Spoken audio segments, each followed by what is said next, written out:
আসসালামু আলাইকুম viewers, welcome to mother cooking channel. আজকে আমি আপনাদেরকে তৈরি করে দেখাবো একেবারে কুরকুরে মুচমুচে ভেন্ডি ফ্রাই। আর এই ভেন্ডি ফ্রাইটা খেতে কিন্তু খুবই মজার হয়। আপনারা চাইলে এই ভেন্ডি ফ্রাইটা সকালে বা বিকেলে নাস্তা হিসেবে রাখতে পারেন বা বাচ্চাদের টিফিনেও দিতে পারেন।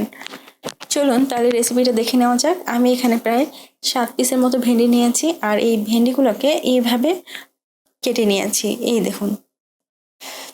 তারপর দিয়ে দেব জিরা গুঁড়া 1 চা চামচ, চারদিক থেকে এইভাবে ঢেঁড়সগুলোর উপর ছড়িয়ে ছিটিয়ে দিতে হবে। দিয়ে দিব লবণ পরিমাণ মতো, ঢেঁড়সগুলোর উপর এইভাবে ছড়িয়ে ছিটিয়ে দিচ্ছি।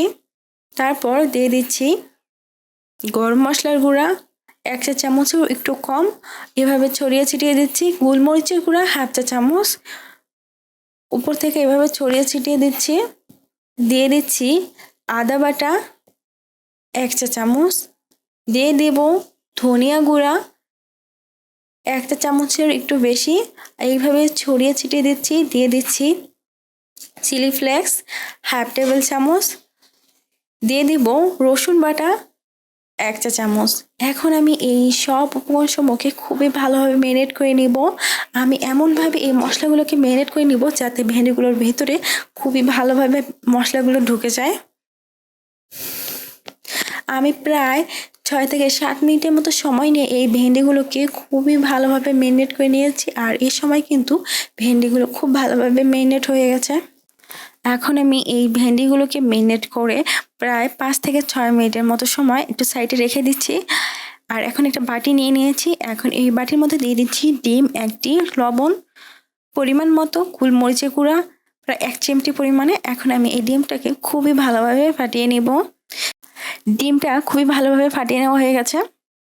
এখন আমি ম্যারিনেট করে রাখা ভেন্ডিগুলো আপনাদের দেখাচ্ছি। এই সময় কিন্তু ভেন্ডিটা অনেকটা পানি ছাড়তে শুরু করে দিয়েছে। এখন আমি এই ভেন্ডিগুলোকে এই আটার মধ্যে ডুবিয়ে নিচ্ছি। খুব ভালোভাবে ভেন্ডিগুলোর গায়ে আটা মাখিয়ে নিচ্ছি। আপনারা দেখতে পাচ্ছেন ভিতর সাইডেও কিন্তু আমি এভাবে চেপে চেপে খুব ভালোভাবে আটাগুলোকে লাগিয়ে নিচ্ছি। যেহেতু লবণ ব্যবহার করার কারণে ভেন্ডিগুলো একটু ভেজা ভেজা টাইপ হয়েছে, তাই কিন্তু আটাগুলো খুবই ভালোভাবে ভেন্ডিগুলোর গায়ে লেগে যাচ্ছে। একে একে আমি সবগুলো ভেন্ডির গায়ে এভাবে আটা মাখিয়ে নিয়েছি। এখন আমি ফাটানো ডিমগুলোর মধ্যে ভেন্ডিগুলোকে এভাবে চুবিয়ে নিচ্ছি। এই ভেন্ডিগুলোকে ভালোভাবে ডিম লাগানো হয়ে গেলে আমি এগুলো ব্রেড ক্রাম্বসের মধ্যে দিয়ে দিচ্ছি। তারপর এর উপরে এভাবে ব্রেড ক্রাম্বসগুলো লাগিয়ে দিচ্ছি। অনুরূপভাবে আমি সবগুলো ভেন্ডিকে এভাবে ডিম মাখিয়ে ব্রেড ক্রাম্বস লাগিয়ে নিচ্ছি। এতে করে কিন্তু ভেন্ডিটা ভাজার পর খুব সুন্দর মুচমুচে কুরকুরে হবে। আমি সবগুলো ভেন্ডিতে খুব ভালোভাবে ব্রেড ক্রাম্বস লাগিয়ে নিয়েছি, আপনারা দেখতে পাচ্ছেন। এই সময় কিন্তু ভেন্ডিগুলোর ভিতর সাইডেও খুব ভালোভাবে ব্রেড ক্রাম্বস লেগে গিয়েছে। এখন আমি চুলার উপর একটি কড়াই বসিয়ে দিব। তারপর চুলাটি অন করে চুলার আঁচ মিডিয়ামে রাখবো। দিয়ে দিচ্ছি সয়াবিন তেল 2 কাপ। ওয়েট করব তেলটা কিছুটা গরম হওয়া পর্যন্ত। তেলটা গরম হয়ে এলে আমি এই ব্রেড ক্রাম্বস লাগানো ভেন্ডিগুলো তেলের মধ্যে দিয়ে দিব। অবশ্যই তেলটা কিছুটা গরম করে নিয়ে এই ভেন্ডিগুলো দেওয়ার চেষ্টা করবেন। এতে করে কিন্তু ব্রেড ক্রাম্বসগুলো খুব ভালোভাবে ভেন্ডিটার সাথে লাগে থাকবে, কিন্তু খুলে যাবে না।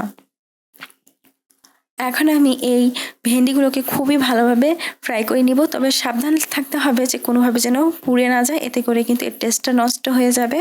আমি বেশ কিছুক্ষণ সময় খুব সাবধানতার সাথে এই ভেন্ডিগুলোকে ফ্রাই করে নিয়েছি।